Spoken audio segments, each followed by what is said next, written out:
Here's your Storm Track 7 forecast. All right, happy midday to you folks. This is Storm Track 7 meteorologist Robbie coming over. I've got a lot to talk about here. Again, the main story, this red alert day today for strong to severe thunderstorms expected all throughout the afternoon into the evening as well. All severe hazards on the table, from tornadoes to large hail, even some damaging winds. That'll begin to wrap up later on this evening, around between 8 and 10 o'clock later this evening, all across the area. Here's a look at radar though, right now across the area again, mostly impacting central portions of Iowa right now. This is that second round after this morning's first round, of course. And we could see the development of a third round later on this afternoon as well. Show you that with Future Track. But across eastern Iowa right now, we're pretty quiet for the most part, just some general shower activity also to our west. But in terms of tornado watches, again, you can see the yellow boxes, the yellow shaded color. That's mostly outside of our viewing area right now, except for Tama County right now. That's through 6 o'clock later on tonight. Of course, we'll keep you updated if any more are issued or when they would be issued if they desire that it is needed. But that's what we've got going on right now. Tornado watch until 6 p.m., at least for Tama County at this time. In terms of the overall severe risk, again, a good chunk of the area, most of the area, under this level 3 out of 5 enhanced risk. Again, like I mentioned, all hazards are on the table here. Northern counties, as you can see, level 2 out of 5 risk, but we're still going to be dealing with it all across the area.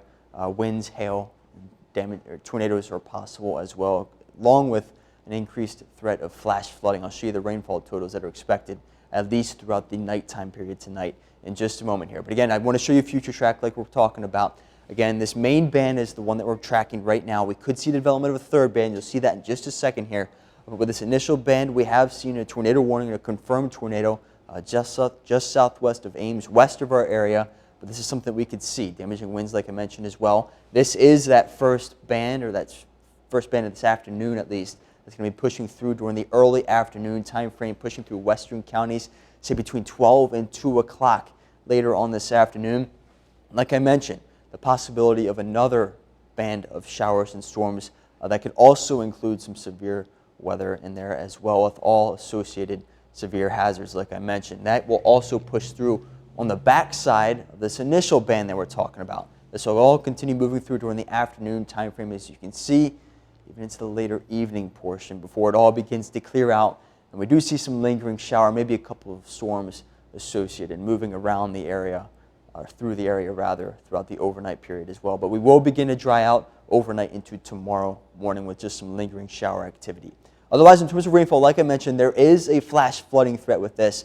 A general inch to 2 inches is possible, but if you find yourself under those heavier cells as well, you could see localized higher amounts all across the area. Of course, we need the rain. We'd like to keep away the severe weather, but that's what we have going on today. So just make sure you have your ways to stay alert. In terms to sum up the forecast, at least highs today, again, a lot of this is going to depend on where this warm front sets up. North of that warm front, highs mainly in the 60s, south of there, mainly in the 70s. That'll also allow for a bit more fuel or energy for those rounds of severe storms. Otherwise, it will be pretty windy out there as well, with gusts upwards of 45 miles an hour. Now, all this considered, please do make sure you have multiple ways to stay alert, whether that's tuning in to us on air, of course. You can use our weather app, Storm Track 7 weather app, or just follow us on social media, and make sure you have those wireless emergency alerts enabled rather on your cellular devices. You do want to make sure you have them. Now, heading into tonight, like I mentioned, we will begin to dry out overnight, but some showers and storms are still likely early on during the evening period. Lows will bottom out tomorrow morning, mainly in the 50s. Still some pretty windy conditions overnight. Some lingering showers early tomorrow morning. Then we could see a little bit of clearing during the back half of the day before another disturbance works through on Thursday. Some cooler temperatures as well, at least compared to the past couple of days here. That'll bring some shower activity like we talked about. But heading into the weekend, highs stay in the 50s to near 60 for the most part. Pretty much a mix of sun and clouds. Same story heading into next week with some scattered shower chances.